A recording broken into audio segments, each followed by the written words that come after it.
The first 11 chapters of Revelation, 1 through 11, is going to reveal the groom. The word revelation, okay, the title for it is apocalypsis, and that means literally an unveiling. Okay, that's what it means. It's wedding language. It's an unveiling. So the first 11 chapters are going to reveal the groom, and then chapters 12 through 22 are going to reveal the bride. Now that might shock you. You might say, I thought Revelation was all about really weird creatures and beasts and, death and the sky turning to blood and people like falling down and dying and, and having fierce creatures like alien creatures rip people's heads off. And that's what people think about Revelation a lot of the time, It's actually about a wedding, essentially. It's about a bride and a groom. And we know that groom to be Christ and the bride to be us, the bride to be the church. Okay, so we're going to have an unveiling. Now, again, this book is attributed to St. John. Now, some people say St. John absolutely wrote it. Some people say it was one of John's disciples. But St. John, one of the original 12, the one who in John 19 is standing at the foot of the cross, right? And Jesus says to him, behold thy mother. And he entrusts his mother Mary to his care. And he is the one known as the beloved disciple, the one who sat next to Christ at the Last Supper, okay? Christ, the one who Christ loved, it says in the Gospel. So this is who it's attributed to. We know that John, through tradition, took care of the Blessed Virgin Mary. They went and lived in Ephesus. Okay, so we know a lot about John Zebedee, and he is the one who this is attributed to. A couple more facts.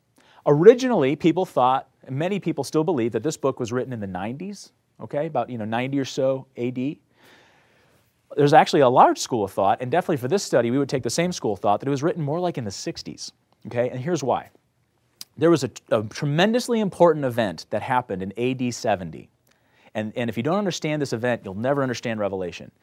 In 70 AD, Jerusalem, the temple in Jerusalem, okay, which was the dwelling place of God, I mean, this was their worship, this is the center of worship, it was their whole identity, got destroyed, absolutely leveled and destroyed by the Roman Empire, okay? 40 years after Jesus' resurrection and ascension, right? What we have to understand is how important this was to the history of Israel, that this temple got destroyed. So what ends up happening is that in apocalyptic literature, it's being written for the people at that time. So this is being given, this vision is being given and offered to people who are under tremendous persecution, right, and who are tremendously scared and who are suffering for their faith. And it's meant to give them hope, but also to tell what is happening, if that makes sense. So what ends up happening when you read this book is that some people are going to take what's called a historicist perspective. We don't have to get into these big words. And that basically is, hey, you know what? Revelation, there's a whole group of people that think that Revelation, the book, is just showing these 7 stages of the church's life from the time of Jesus until when he comes again, okay? And they'll try to point to areas of history and they say, you see, this right here means this, and this is where this happened. And they think that most of it was fulfilled in the past. And then you have, or is unfolding as we go ahead, as moving into the future.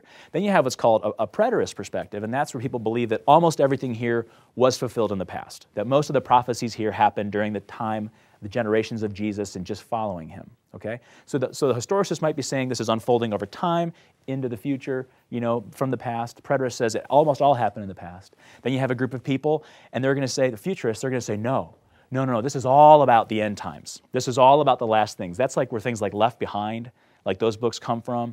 That's like those really scary movies come from, and people say, Revelation is all about what's going to happen at the end. And Jesus is coming back, and he's not pleased. And this is where everything gets weird, and the imagery and the symbolism starts to overtake people. Like you'll start reading Revelation, and you'll feel like you walked into the scene in Star Wars, like when they're all sitting around in the bar, and there's all these weird creatures, and you're kind of going, okay, I'm really weird, because I don't have horns, and I don't have multiple heads. And some futurist perspectives say this is all going to happen. And there's a perspective called the idealist, and it says, don't take this too literally. This is talking about timeless truths, but it's using different principles. So you understand what happens? There's 3 or 4, actually more than that, but ways that people try to read this book, and that's why there's so much conflicting evidence, right? That's why someone can come out with a book and it's a bestseller and it says, I found the hidden code to Revelation. And people pay a ton of money, and they read through this and they go, yeah, this makes sense to me, because they're not taking into account who it was written for. A new church, a fledgling church that's under persecution, that's suffering greatly. They don't take into account that this is a vision, a series of visions actually, given to most likely St. John while he's exiled on this island called Patmos. And he's recounting this vision, and there's a purpose for the vision. So what we're going to do here is take really truly the Catholic perspective. It lends a little bit more towards what was called the preterist one, and that says most of what you read here was fulfilled okay, back then. Most of what you're reading here is saying this is what's going to happen, okay? And most people back then saw this as when the temple got destructed and destroyed, this is what had happened, okay? This is symbolic language. But not all of it. Some of this is what is going to happen, okay? Some of this is what's going to happen in the future when Christ comes again. But also that the book of Revelation, a lot of what's happening here is how Christ is coming into our presence now.